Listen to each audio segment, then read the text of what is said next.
네, 안녕하세요. 저는 여러분들과 함께 법무사 2차 민사서류 작성 문제, 우리가 보통 소장 과목이라고 하죠. 소장 강의를 하게 된 김지한 법무사라고 합니다. 일단 우리 민사서류 작성이라는 것의 내용, 강의를 시작하기에 앞서서 이거를 어떤 식으로 접근해야 될 것인가 가볍게 설명을 먼저 드리도록 하겠습니다. 우리 2차 시험에서는 이 민사서류 작성, 그러니까 소장과 같이 한 과목으로 묶여져 있는 게 이제 민사소송법이죠. 그래서 우리가 시간 안배라든지 그리고 이 서류 과목을 어떤 식으로 어떤 정도의 시간을 투자해서 공부해야 되는지, 실제로 시험을 보러 갔을 때 뭘 먼저 풀어야 되는지, 뭐 이런 여러 가지 궁금증이 있으실 것 같아요. 그래서 일단 첫 번째로 민사 서류 혹은 그냥 뭐 소장이라고 하겠습니다. 얘를 어떻게 접근해야 되는가? 자, 일단은 뭐 여러 말들이 있어요. 우리 법무사 커뮤니티 이런 데 가보면은 소장 시험 같은 경우에는 그냥 문제 한 뭐 30개만 추려가지고 몇 번 풀어보고 들어간다. 아니면 청구 취지만 써도 뭐 15점은 받더라. 뭐 여러 가지 얘기들이 있습니다. 근데 이제 맞는 것도 있고 틀린 것도 있는데 제가 지금 말씀드린 것들은 거의 틀린 얘기들이고요. 우리가 이 소장 시험이라는 걸 어떻게 접근해야 되느냐. 뭐 여러 가지 공부 방법들이 있습니다. 합격 수기 보면은 뭐 매일 하나씩 풀었다. 아니면은 몰아서 했다. 뭐 여러 가지 합격 수기들이 있는데요. 사실 그 방법으로 했기 때문에 합격했다. 이렇게 접근하면은 좀 이상하고요. 어떤 시험이도 마찬가지예요. 합격에는 왕도가 없어요. 근데 불합격에는 왕도가 있거든요. 즉 불합격하는 방법을 피하면 합격합니다. 그러니까 민사서류도 마찬가지예요.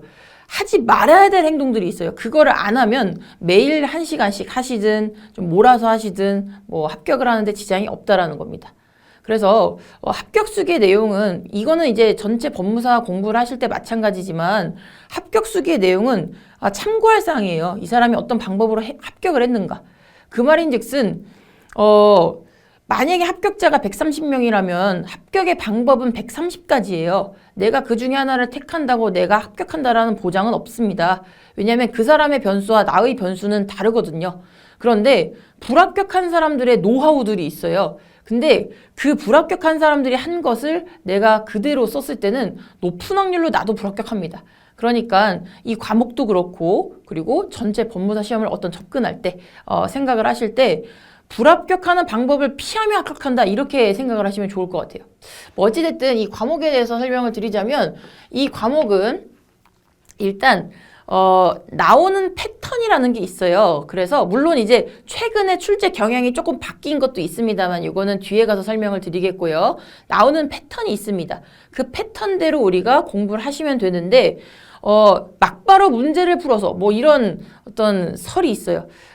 공부할 필요 없이 문제 몇 가지 내가 풀어보고 해설 보고 들어가면 된다 이렇게 하는 분들도 계시는데 요즘에 그런 식의 접근을 하면은 위험합니다. 아주 위험하고요.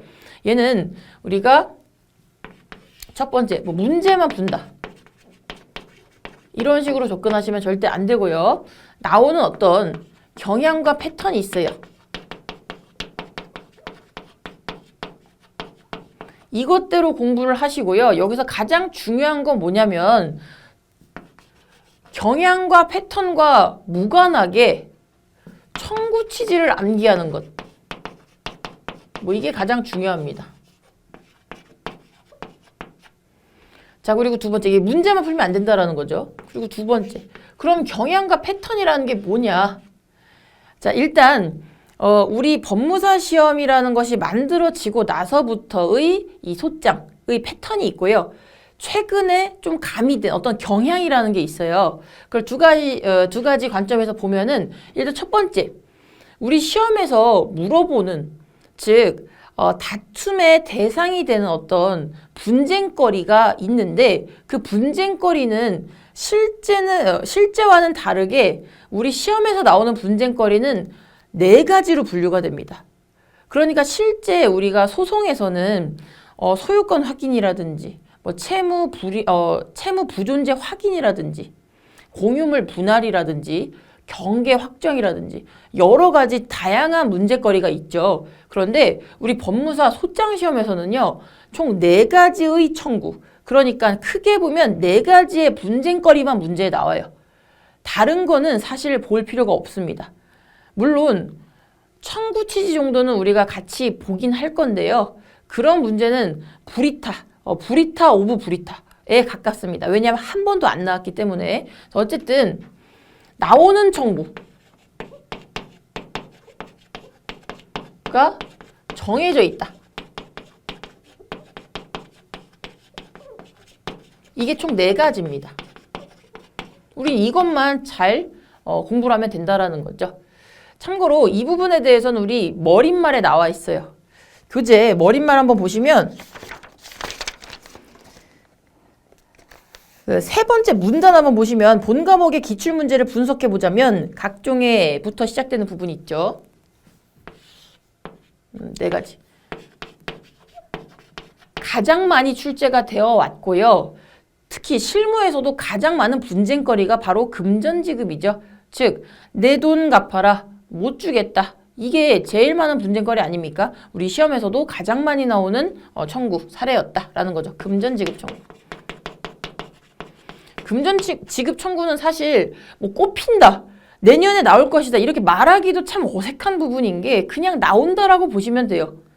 자, 그러면 아니 그냥 나온다 이게 무슨 얘기냐? 사실 금전이라는 것의 종류가 얼마나 많습니까? 빌려준 돈도 있고요. 손해배상조로 받는 돈도 있고요. 아니면 물품 대금을 못 받았다. 아니면 매매 대금을 못 받았다. 여러 가지 사유가 있다라는 거죠. 뭐 부당이득을 했다. 상대방이. 그래서 이 금전지급 청구라는 건 사실 우리 많이 나온다. 이거 내년에 나올 것이다. 이렇게 말하기도 참 어색한 부분이다라는 거예요. 식사로 치면 맨밥 정도라고 생각을 하시면 됩니다. 왜냐면 이 금전의 종류가 워낙 다양하다라는 거고요. 그리고 2번째, 우리 시험에서 왜 금전지급 청구라는 파트를 좋아하냐면 물론 실무에서도 금전지급에 대한 문제가 많기 때문에 좋아하기도 하지만 어떤 논점을 가미하기가 너무 좋다라는 거예요. 왜냐면 제가 말씀드린 것처럼 얘는 밥이라고 치면 식사라고 치면 맨밥 같은 존재다라는 거죠. 그걸 김에 넣고 말면 김밥이 되고요. 제육볶음이랑 먹으면 제육덮밥이 됩니다. 그것처럼 여기에다가 어떤 논점을 더해도 문제가 된다라는 거예요. 예를 들어서 채권을 양도한 케이스로 나왔다. 그러면 양수금으로 바뀌죠. 그리고 여기에 내가 이거를 빌려주었는데 소멸시효가 완성되었다. 소멸시효라는 논점 넣기도 너무 좋습니다. 이건 제가 지금 예시로 적는 거예요. 아니면 3번째, 여기에 대리인이라는 사람을 넣어서 계약시켰는데 그 대리 행위가 뭔가 이상했다. 대리에 흠결이 있었다. 대리. 다양한 논점을 가미하기가 좋다라는 거죠. 그래서 금전지급 청구는 꼽힌다라는 표현도 이상하고 그냥 무조건 대비해야 된다라고 생각을 해주시면 됩니다. 그리고 참고로요, 금전지급 청구에서 이 중 대여금이라는 파트가 제일 흔한 개념이다라고 생각을 해주시면 되는데 이 대여금 문제 나왔다라고 한다면 우리가 또 여러 가지를 검토해 볼 필요가 있지만 그 중에 가장 기본적인 건 이자와 지연손해금입니다. 얘는 논점이라고 보기도 어려워요. 이런 어떤 다양한 논점들이 가미가 되는데 대여금 파트에서 이자 지연손해금을 우리가 논점이라고 부르는 사람은 없습니다. 당연히 구할 줄 알아야 돼요. 그래서 금전지급 청구 파트는 여러 가지로 그게 양수금이든 전부금이든 추심금이든 아니면 이렇게 뭐 소멸시효 관련된 문제가 나왔든 변제충당 문제가 나왔든 상계가 나왔든 뭐든 다 중요한데 그 중에서도 그 돈이 대여금이라면 이자 지연손해금 계산하는 문제가 정말 중요하다라는 겁니다. 자, 그리고 2번째 뭐라고 나와 있죠? 매매계약, 임대차 계약. 계약 관련 청구. 자, 매매는 요즘에 인기가 조금 사그라들었어요. 예전에는요, 매매 계약이 총 우리가 한 20년치를 봤을 때, 3차례 이렇게 나올 정도로 좀 중요했던, 자주 나왔던 사례 중에 하나였는데, 사안 중에 하나였는데, 최근 기출을 보면은 매매 계약이 안 나온 지가 좀 오래됐습니다. 좀 뜸해졌어요. 그래서 매매는 조금 뜸해졌기 때문에 어떤 관점에서 생각해 보시면 되면 뜸해졌으니까 버려야겠다가 아니라 나올 때가 됐다. 그래서 언제나 매매 계약은 우리가 어떤 카드로 비장의 카드처럼 얘 오랫동안 안 나왔으니까 버려야지가 아니라 얘 언젠간 나온다라고 생각하면서 그래도 묵묵하게 공부를 해주셔야 되는 파트입니다. 자, 임대차는요 계속 나오고 있어요. 과거든 지금이든. 그래서 현재 입장에서만 봤을 때는 매매와 임대차를 비교했을 때 임대차가 조금 더 중요합니다. 얘가 조금 더 중요하고 얘는 안 나온 지 좀 됐기 때문에 어떤 잠룡이다 이렇게 생각하시면 돼요. 자, 어쨌든 매매 임대차 계약의 특징이 뭡니까? 둘 다 쌍무계약이다라는 거예요. 얘네 둘은 쌍무계약이죠. 쌍무계약이 무슨 뜻이죠? 서로는 권리자이면서 의무자입니다. 그러니까 여기서 핵심이 뭐냐면 첫 번째로 의뢰인이 누구냐에 따라서 참고로 우리 소장 문제는 가상의 어떤 사안을 주어지고요. 그 가상의 사안에 어떤 의뢰인이라는 사람이 나타납니다. 여러분들한테 나타나요. 의뢰인 홍길동이라는 사람이 나타납니다. 그러면서 제가 지금 이런 상황인데 저 어떤 소송해야 돼요? 이렇게 문제가 주어진다라는 거죠. 그랬을 때 그 의뢰인이 누구인지 우리가 잘 파악해야 돼요.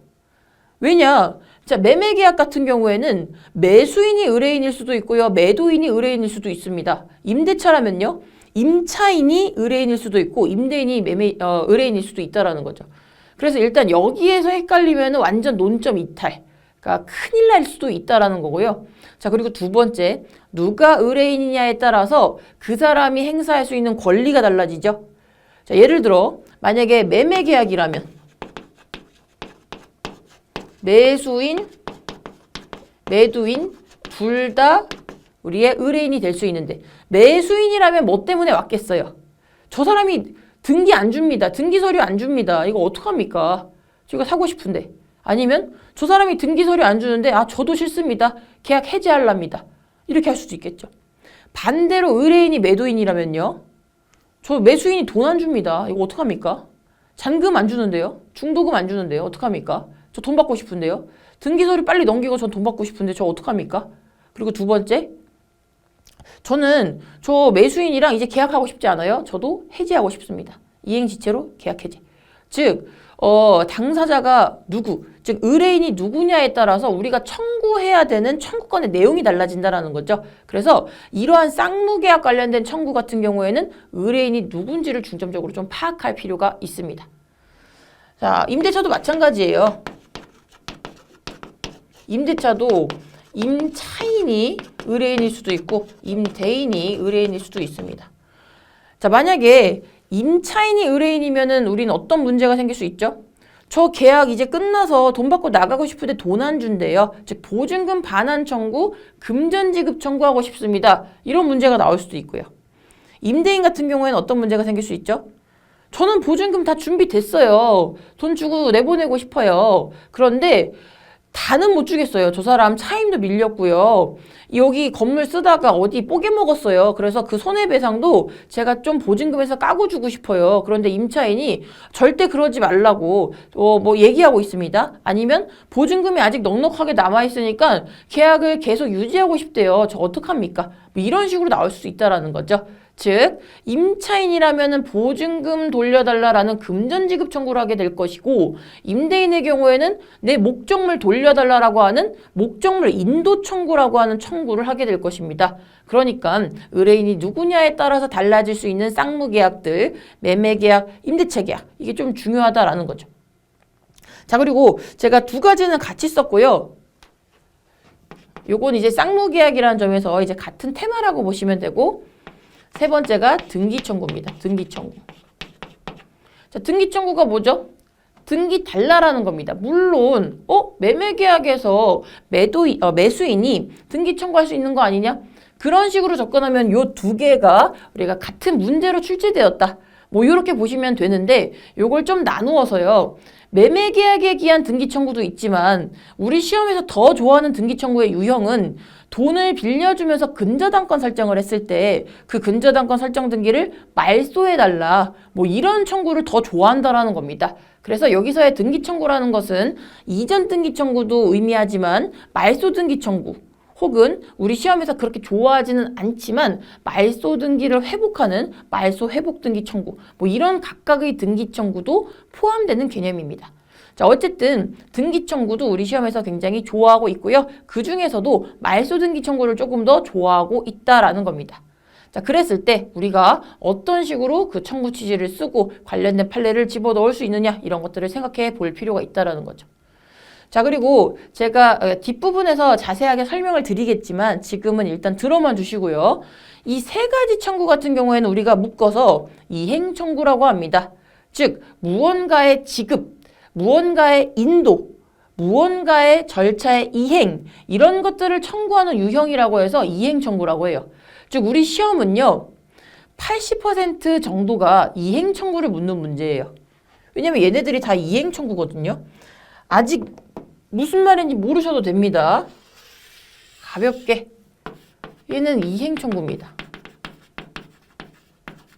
우리 시험에 이행 청구 파트가 80% 이상이 나온다라는 거예요. 그런데 제가 여기 하나를 말씀을 안 드렸어요. 얘는 그럼 이행 청구가 아니겠네요. 나머지 하나가 바로 사행위 취소 청구입니다.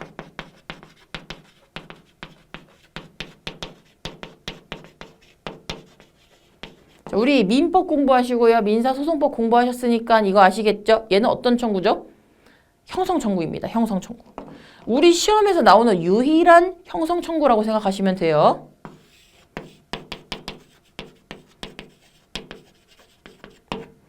즉 여기서 미리 말씀드리자면 우리 청구, 즉 판결로 보자면 판결의 유형이 어떻게 되죠? 민사 판결에 있어서 유형, 확인 판결, 이행 판결, 형성 판결 이렇게 세 가지로 나누어서 볼 수 있죠.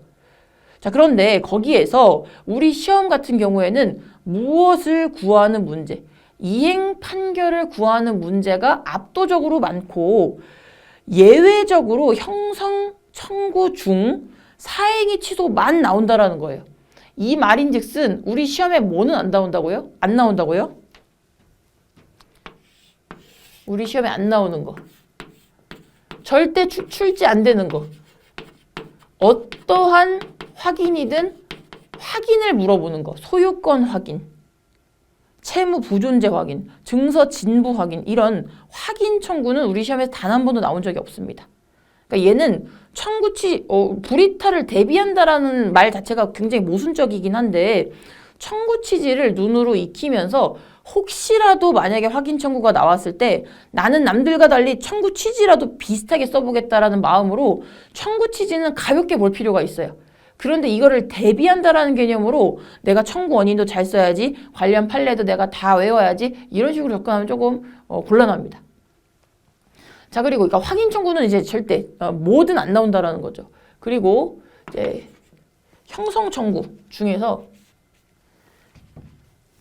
사행위 취소 청구를 제외한 형성 청구. 얘는 안 나온다라는 거죠. 얘는 그냥 버리시면 됩니다. 이거 붙들고 늘어지면 안 돼요. 우리 사행위 취소 청구를 제외한 형성 청구가 대표적으로 뭐가 있을까요? 재산 분할, 공유물 분할 뭐 이런 것들이 되겠죠. 그래서 우리 시험에서는 대부분이 이행 청구지만 취소 청구, 즉 사행위 취소 청구는 나올 수도 있고요. 사실 얘도 안 나온 지 오래됐어요. 우리 시험에서 한 20년 역산해서 우리 시험의 어떤 기출의 역사를 보자면 사행위 취소 청구가 3차례 출제가 되었었기 때문에 굉장히 좋아했던 파트예요. 그래서 언제나 대비를 했던 중요했던 파트다라는 겁니다. 그런데 이 부분이 안 나온 지가 굉장히 오래됐어요. 이것도 매매랑 마찬가지로 안 나오니까 버려야지가 아니라 한 번 나온 것도 아니고 3번이나 나왔다라는 거죠. 그래서 이거 잠룡이다. 언제 나올지 모른다. 이렇게 생각을 하시면 좋을 것 같아요. 그래서 이 부분도 우리가 이행 청구와 더불어서 중요한 파트다라는 겁니다. 어쨌든 이게 그동안의 패턴이에요. 즉, 이 패턴은 무너지기 어렵습니다. 우리 시험에서는요, 요 청구, 즉 내가 돈 받을 거 있었을 때 그 돈을 잘 받을 수 있는 방법. 두 번째, 매매계약, 임대차 계약, 즉 쌍무계약, 주된 쌍무계약 두 가지 계약에서 파생된 어떤 권리관계에 대해서 그것을 주장하고 증명하는 것. 그리고 세 번째가 등기 청구. 그 중에서도 소유권 이전 등에 관련된 어떤 이전 등기 청구 플러스 말소 등기 청구 구하는 것 두 가지 유형으로 물어보는 것.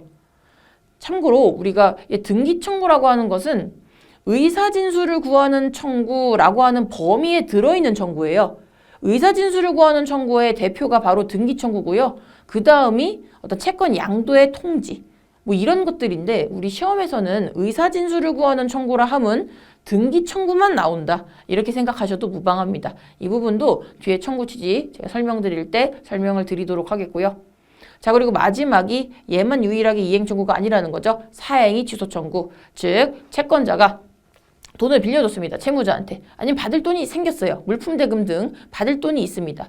근데 채무자가 강제 집행을 면탈할 목적으로 자신의 재산을 자신과 가까운 자에게 명의를 이전시킴으로써 채권자를 해하는 행위를 했다.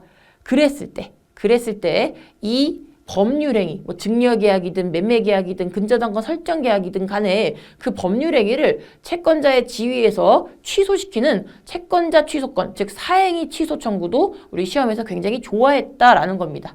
참고로 사행위 취소라는 것은 우리 민법과 민사소송에서 둘 다 굉장히 중요하죠. 그렇기 때문에 우리가 소장에서 별도로 공부를 해야 되는 건 사실 판례가 아니라요. 판례는 민법이랑 민사소송법에서 열심히 공부를 하셨기 때문에 그거를 여기다가 써먹으시면 돼요.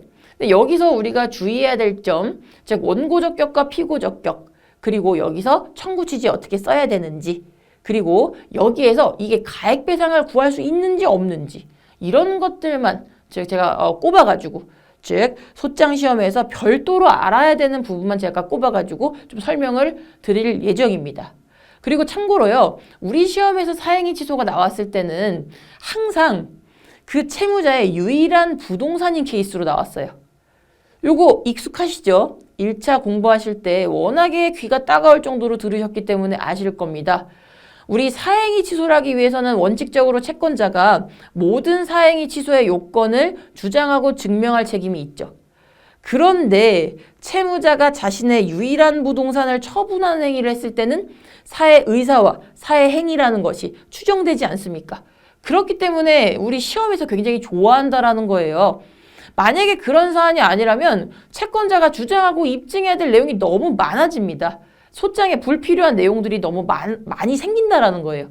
그런데 유일한 부동산 케이스로 딱 나와버렸다? 그러면 그 모든 사의 의사와 사의 행위라는 것이 추정되기 때문에 그 판례를 적시함으로써 채점의 양이 확 줄어들죠. 그렇기 때문에 우리 시험에서는 항상 사행위 취소 케이스가 나오면 유일한 부동산을 처분한 케이스로 나왔었다라는 겁니다. 일단은 뭐 들어만 주시고요. 어쨌든 이런 패턴으로 출제가 되고 있고 앞으로도 이게 깨지기는 어려울 것이다. 만약에 불이타로 중간에 뭐 확인이 나왔다. 아니면 사행위 취소 청구가 아닌 뭐 공유물 분할 문제가 나왔다. 만약에 그렇다면 이 패턴이 깨진 것이냐? 저는 그렇게 생각하지 않고요. 그거는 정말 불이타라고 생각을 하시면 될 것 같아요. 어쨌든 이 패턴대로 나오니까 우리는 이걸 기준으로 어떤 식으로 문제가 나오고 있는지를 같이 풀어보고요. 또 어떤 식으로 나올 수 있는지 좀 예상을 해볼 수 있다는 거죠. 자, 이게 패턴인데 이제 경향. 요즘에 그럼 경향은 어떠냐? 최신 트렌드는 어떠냐라는 거죠. 얘는 깨지지 않습니다. 그런데 이제 이 경향이라는 것은요. 얘와는 다른 관점에서 좀 보셔야 돼요. 출제 경향. 원래는 우리 시험이 어떤 식으로 나왔냐면요. 이제 기존의 문제는 이 판례를 아느냐 모르느냐 이런 문제보다는 굉장히 어떤 소장의 정석, 즉 소장 시험이라는 건 사실 실무 과목이고 형식을 중요시 여기는 과목이에요. 무슨 얘기냐면 민법과 민사소송법이라는 과목을 우리 2차 시험에 두죠. 그거를 두면서도 소장이라고 하는 과목을 별도로 둔 취지는 민법과 민사소송의 지식을 우리가 형식적으로 잘 소장으로 엮어서 쓸 수 있는지 그 형식을 물어보는 형식의 문제입니다. 따라서 기존에는 형식을 묻는, 즉 형식을 잘 갖추어 쓰느냐. 이런 문제였어요. 즉 어떤 정석적이라고 말씀드리기에는 아직 문제를 많이 안 풀어보신 분들이 많이 계시기 때문에 그 정석이 뭐냐 이렇게 생각하실 수 있겠지만 체계화된 청구 취지를 잘 쓰고 체계화된 그 요건 사실, 우리 시험에 자주 나오는 패턴의 어떤 문제에 대해서 요건 사실을 잘 쓰고 이런 아주 전형적이고 형식적인 문제가 많이 나왔어요. 자, 그런데 즉 너 이거 청구 취지 쓸 줄 알아? 이거 요건 사실 알아? 뭐 이런 문제가 나왔었다라는 거죠, 한마디로. 그런데 요즘에는요. 요즘이라고 하는 것은 근 5년 정도를 본 거예요. 역산에서. 최근에는 계속 어떤 패턴으로 나오고 있냐면요. 어떤 경향으로 출제가 되고 있냐면 이 청구 취지, 이런 청구는 청구 취지 어떻게 써? 잘 써봐.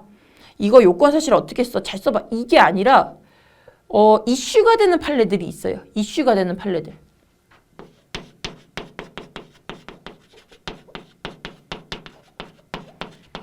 얘를 똑같이 사례로 출제를 시켜요.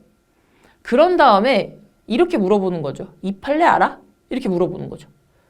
왜냐면 판례라고 하는 것은 답이 나와 있지 않습니까? 뭐 이러이러한 경우에는 예를 들어서 뭐 근저당권 설정 등기 말소 등기 청구에 관련된 문제다라고 하면은 이러이러한 경우 피담보 채권이 언제 확정되는지에 관련하여서 판례가 어떻게 나왔어요. 그러면 이때는 피담보 채권이 언제 확정된다라는 판례가 나왔다라는 거예요. 그러면 그 판례와 똑같은 사례가 출제가 되고 그래서 피담보 채권이 언제 확정되고 그 확정된 피담보 채권은 얼마이고 그것을 변제한 다음에 말소 등기 청구해야지 이거 알아? 이렇게 물어본다라는 거죠. 즉 문제가 굉장히 민법화되었어요. 판례를 물어보는 문제로 좀 경향이 바뀌었다라는 거죠. 예전에는 완전한 형식 문제.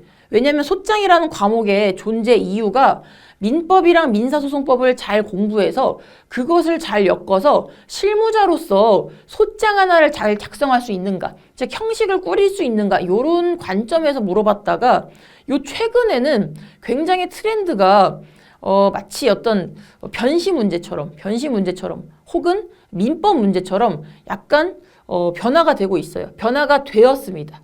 그래서 사실 제가 봤을 때는 그게 그렇게 바람직한 패턴은 아닌 것 같아요. 바람직한 경향은 아닌 것 같아요. 왜냐면 우리 시험에서 민법은 100점짜리가 이미 과목이 있고요. 민사소송법도 70점입니다. 그런데 소장마저도 판례 하나를 던져주고 이거 알아 몰라? 알면 쓰고 모르면은 뭐 틀리든가 이렇게 낸다라는 거는 사실 개인적인 어떤 사견으로는 그렇게 좋은 경향은 아닌 것 같다. 이 과목의 존재 이유가 있는데. 근데 어쨌든 우리는 그래서 결론적으로 어떻게 대비를 해야 되느냐? 두 가지 다 대비를 해야 됩니다. 왜냐면 최근 몇 년 동안 이렇게 나왔다라고 해서 그게 완전히 패턴으로 자리 잡힌 건 아니에요. 그래서 우리는 패턴으로 자리 잡힌 건 이 청구 4가지가 나온다라는 거.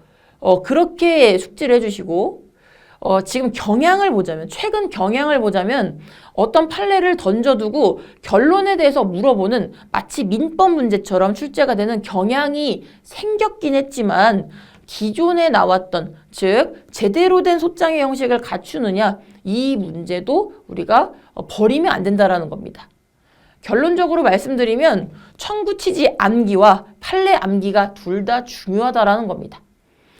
실제로 이 문제를 푸는 방법들에 대해서는 어떤 노하우라든지 어떤 팁이라든지 그런 부분들은 제가 나올 때마다 좀 설명을 드릴 예정입니다.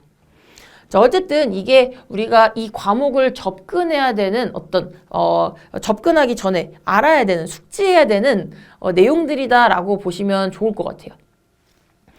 자, 어쨌든 머릿말을 한번 볼까요? 항상 이제 머릿말 넘어가시는 분들이 많이 계시는데 머릿말을 쓰실 때 굉장히 다른 강사님들도 마찬가지지만 저도 그렇고요.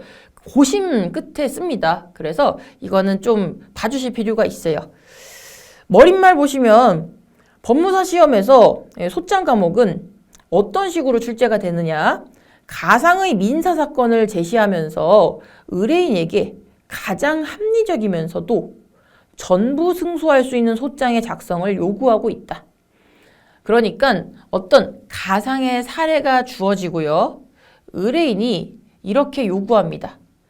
저는 지금 받을 수 있는 돈을 다 받고 싶어요. 저는 지금 저 목적물을 인도받고 싶습니다. 제가 줄 게 있다면 주면서까지요. 그렇게 하고 싶어요. 뭐 이렇게 사안이 주어진다라는 거죠. 근데 특이한 점이 뭐냐면요. 실제와 다른 점이 뭐냐면 우리 시험에서는요. 전부 승소 가능성 있는 소장을 써야 된다라는 거예요. 이게 무슨 얘기냐면요. 실제로 소송을 할 때는 상대방에게 어떤 항변권이 있습니다. 그랬을 때 항변권은 뭐죠? 항변권을 행사를 하면 법원이 심리하는 거고 행사하지 않으면 심리하지 않죠. 변론주의, 처분권주의 때문에 그렇습니다. 그러니까 예를 들어서 매도인이 매수인한테 줄 것도 있고 받을 것도 있어요. 줄 거는 등기고요. 등기 관련된 서류고요. 받을 거는 잔금과 중도금과 잔금이다. 뭐 이런 사안이라고 우리가 한번 생각을 해볼게요. 자, 그랬을 때 이게 만약에 실제 소송이라면요. 상대방은 동시행 항변권으로서 당신도 나한테 등기 서류 안 줬잖아 라고 항변할 수 있죠. 자, 그랬을 때 우리가 실제 소송에서 그 항변권을 꼭 반영해서 상환이행 청구를 해야 되느냐. 즉, 내가 지금 등기 서류 줄 테니까 이거 받아가면서 나한테 돈 줘. 이렇게 반드시 청구를 하고 있느냐? 실제로는 그렇지 않다라는 거예요. 실제로는 일단 단순이행으로 던져봅니다. 뭐 많은 경우가 그렇다라는 거예요. 단순이행으로 던져보고 상대방의 항변권 행사하면 오케이, 그거 받아들이겠다. 뭐 이런 식으로 접근을 한다라는 거예요. 그런데 우리 시험에서는 항상 전제로 주어지는 게 전부 승소 가능성이 있는 소장을 써라라는 겁니다. 만약에 상대방한테 항변권, 정당해 보이는 항변권이 있다면 그것을 항변할 것을 예측해서 상환이행으로 청구해야 된다면 상환이행으로 청구해라 이겁니다. 이게 좀 실무랑 맞지 않죠. 즉 상대방한테 어떤 뭐 상계항변이라든지 변제항변이라든지 소멸시효항변이라든지 어떤 항변을 할 수 있는 상황이 주어졌다면 그걸 반영해서 상환이행이든 아니면 청구해야 되는 범위를 내가 알아서 줄이든 이렇게 반영을 해야 된다는 거예요. 그래야만 결과적으로 원고 입장에서 전부 승소하는 거죠. 단순이행으로 청구했다가 상대방이 항변을 해버리면 일부 승소가 되는 거 아니겠습니까? 그래서 이 부분이 실무와의 차이점이에요.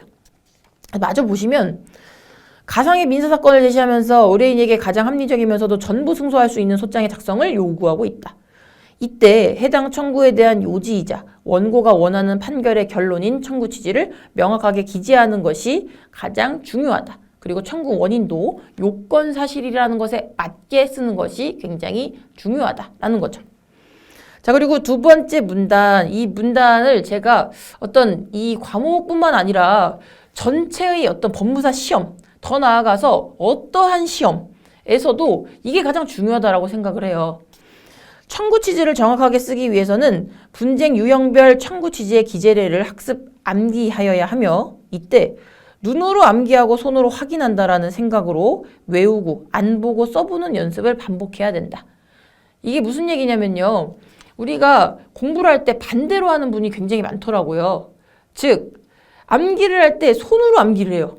뭐 소위 깜지라고 하죠. 막 쓰는 겁니다. 그리고 나서 이걸 출력할 때는 손으로 출력하는 게 아니라 그냥 대충 생각해보고 기억 안 나면 말고 이러고 넘어간다라는 거죠. 근데 이제 그게 어떻게 보면 반대로 되어 있다라는 겁니다. 우리가 공부를 하는 작업이라는 건 사실 뭐죠? 입력과 출력이다. 저는 이렇게 생각을 하거든요. 즉 무조건 내 머리에 집어넣는 거. 입력만 엄청 열심히 한다. 하루에 강의 10강씩 듣고 책 뭐 100페이지씩 보고 이게 입력이죠. 근데 여기에서 끝나는 거는 사실 반쪽짜리 공부다. 반쪽도 안 되는 공부다. 이렇게 생각을 한다라는 거죠. 메타인지라는 말 들어보셨나요? 즉 공부라는 건 내가 막 무언가를 입력하고 나서 확인을 해야 돼요. 내가 뭘 아는지 모르는지. 그래서 출력하는 과정이 꼭 필요합니다. 그 출력이라는 것 뽑아내는 과정이죠. 입력을 했으니까 내가 뭘 아는지 모르는지 가려내는 시간이 필요하다라는 거죠. 그랬을 때 특히나 우리 이 과목에서는 청구 취지를 잘 암기하시는 게 첫 번째 관건이에요. 자, 그랬을 때 청구 취지는 우리가 대충 상상해서 유사하게 쓰면 맞는 게 아니라 똑같이 써야 됩니다. 그 암기가 필수인데 어떤 것들을 암기할 때 판례 암기도 마찬가지인데요. 암기할 때 무조건 많이 보고 많이 듣고 뭐 이런 것들이 중요한 게 아니라 그걸 눈으로 보든 어떤 식으로든 머리에 넣으시고 그 다음에 그거를 풀어서 써보고 중얼거려보고 막히는 지점이 어딘지를 정확하게 캐치하셔야 된다라는 거죠. 그러니까 백날 입력만 한다라고 합격하는 게 아니라는 겁니다. 출력하는 작업이 사실 제일 힘들죠. 근데 이 출력하는 작업이 힘들고 귀찮기 때문에 등한시 하시는 분이 계시는데 공부라는 것은 입력을 많이 하는 것보다 더 중요한 게 입력한 만큼 출력하는 게 중요하다라는 거죠. 그래서 청구 취지의 암기라는 것도 더 나아가서 어떤 판례 암기나 공부라는 것은 입력을 다 하시고 그 다음에 그것을 반드시 빠른 시간 안에 확인하고 내가 막히는 게 뭔지를 아주 민낯으로 확인하는 겁니다. 그렇게 하셔야지 된다라는 거죠. 이거는 판례를 외우실 때도 마찬가지고요. 청구 취지 암기하실 때도 마찬가지다. 즉 청구 취지는 손으로 깜지 만들면서 쓰시면서 암기하시는 게 아니라 뭐 한 번은 써보셔야 되겠죠. 써보시고 눈으로 보시고 안 외워지는 부분 체크도 좀 하시고 그 다음 책 덮고 써보는 거예요. 책을 덮고 써본다라는 점이 사실 중요하다라는 거죠. 어쨌든 청구 취지를 굉장히 꼼꼼하고 정확하게 암기하셔야 된다라는 내용이고요. 자, 그리고 세 번째 문단이 제가 설명드린 우리 시험의 패턴입니다. 본 과목의 기출문제를 분석해보면 각종 금전지급 청구, 매매, 임대차 계약의 기한 청구, 등기 청구, 사행위 취소 청구 이 네 가지 유형으로만 나온다라는 거죠. 따라서 위 유형들에 대한 집중적인 학습이 필요하다라는 겁니다. 나머지는 넘어가시고요. 일단 여기까지가 우리 민사서류, 즉 소장이라는 과목을 어떻게 접근해야 되느냐의 문제였고요. 우리 조금 쉬었다가 이제 전체적으로 소장의 기본 양식이 어떻게 되고 우리가 어떤 것들을 암기해야 되고 어떻게 써야 되는지 전체적인 내용을 한번 보도록 하겠습니다.